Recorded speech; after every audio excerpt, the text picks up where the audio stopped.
नमस्कार। मंच संचालन की कला।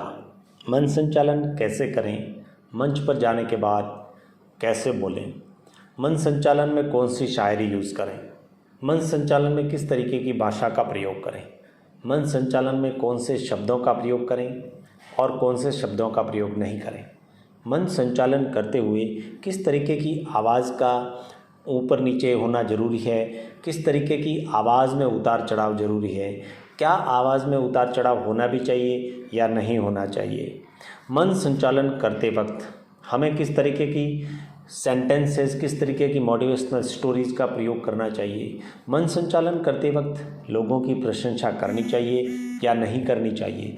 मंच संचालन करते वक्त मंच से माइक पर लोगों की आलोचना करनी चाहिए या नहीं करनी चाहिए। लोगों को धन्यवाद, आभार प्रकट करना चाहिए या नहीं करना चाहिए। इस तरीके के कई सारे सवाल एक मंच संचालनकर्ता के दिलो दिमाग में उमड़ते रहते हैं और इन सवालों के भंवर जाल में उलझकर कोई भी बंदा मंच संचालन करने के लिए आगे आसानी से नहीं आता और इस डर से वह सीख ही नहीं पाता। हर इंसान, हर बच्चा प्रतिभावान होता है, लेकिन इस ज़माने में उसके सॉफ्टवेयर के साथ में ऐसी छेड़खानी हो जाती है कि वह कुछ कुछ चीज़ों से डरने लगता है और उस डर के कारण लोगों द्वारा उसके दिमाग में, दिल में पैदा किए गए उस डर के कारण वह कई सारे काम नहीं कर पाता। मंच संचालन भी एक वो कला है जिसमें मंच पर जाकर कई लोगों के सामने, हजारों, सैकड़ों, लाखों लोगों के सामने अपनी बात रखी जाती है। कार्यक्रम का पूरा संचालन किया जाता है, कार्यक्रम का पूरा मैनेजमेंट किया जाता है। उसे ही मंच संचालन कहते हैं। It is called anchoring in English. अब बात करें कि मंच संचालन को लेकर आपको किन किन मुख्य मुख्य बातों का ध्यान रखना चाहिए। वैसे तो मंच संचालन को लेकर यदि आप बात करें तो दुनिया भर की चीज़ें हैं जिनको लेकर आपको ध्यान रखना चाहिए, लेकिन फिर भी यदि मंच संचालन को लेकर बात करें तो कुछ एक चीज़ें ऐसी हैं जिनको आपको मुख्य रूप से ध्यान रखना चाहिए। सबसे बड़ी चीज़ ये है कि आपके पास में आपकी आवाज़ का जादू होना चाहिए। नंबर 2, आपको अपनी आवाज़ को ऊपर नीचे करने का जादू आपके पास होना चाहिए। यह कला आपके पास होनी चाहिए और यह यदि नहीं भी है तो इसको प्रैक्टिस के द्वारा बेहतरीन तरीके से सुधारा जा सकता है। नंबर 3, आपके पास में व्यवहारिक ज्ञान की भरपूरता होनी चाहिए। लोगों से कैसे व्यवहार करना है, बड़ों से, छोटों से, महिलाओं से कैसे बात करनी है, मंच से किसको कैसे पुकारना है, यह कला आपके पास में होनी चाहिए और यह भी जब आप शुरुआत करेंगे तो प्रैक्टिस के द्वारा आप स्वतः ही आ जाएगी। नंबर 4, आपके पास में भाषा का ज्ञान बहुत ज़रूरी है। आपके पास में कम से कम 2 या 3 भाषाएं, सबसे प्रथम इंग्लिश, फिर आपकी लोकल लैंग्वेज, लोकल जिसे हम भाषा या बोली कहते हैं, और तीसरी अंग्रेजी के भी कुछ शब्द, कुछ वाक्य, कुछ एक थोड़ी मोटी टूटी फूटी अंग्रेजी भी आप बोल सकें तो शायद बेहतर होगा। नंबर 5, आपको किताबें पढ़ने का शौक़ होना चाहिए, न्यूज़पेपर पढ़ने का शौक़ होना चाहिए, लोगों को सुनने की आदत होनी चाहिए। तभी जाकर आप अपने ज्ञान को बढ़ा पाएंगे और जब इंसान के पास में ज्ञान होगा तो वह मंच पर बेहतरीन प्रस्तुत कर सकेगा। चौथी है, 5वीं है, आपके पास में बेहतरीन शायरियों का भंडार होना चाहिए। आपके पास में बेहतरीन शायरियाँ हैं तो आप अपने कार्यक्रम के अनुरूप कुछ एक शायरियों का प्रयोग कर सकते हैं।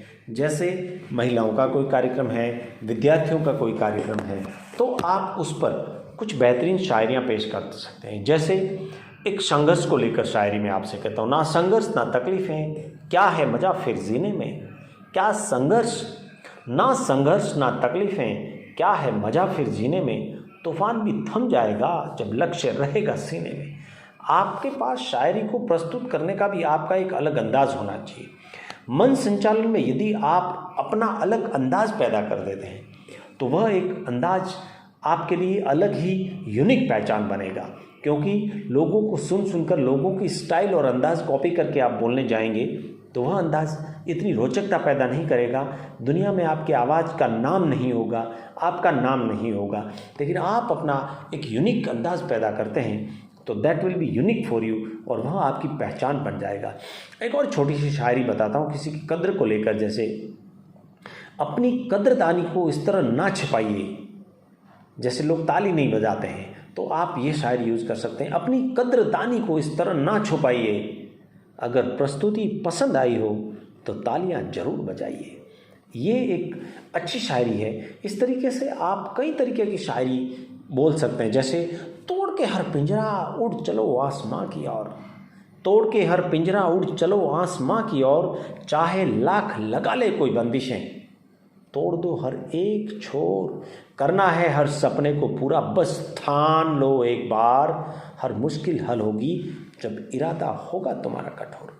इस तरीके से आप शायरियाँ प्रकट करते हैं, शायरियाँ बोलते हैं, और शायरियाँ बोलने में आपको मज़ा तब आएगा जब आपको शायरी याद होगी। अंत में आपके पास में एक कला ज़रूर होनी चाहिए कि आप अच्छा काम करने वाले लोगों का मंच से सार्वजनिक रूप से आभार प्रकट जरूर करें।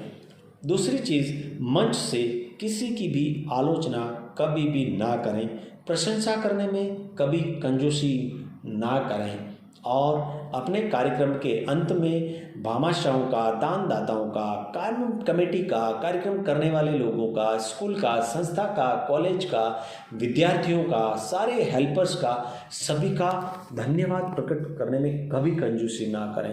That will be very most important ending of the कार्यक्रम। Thank you.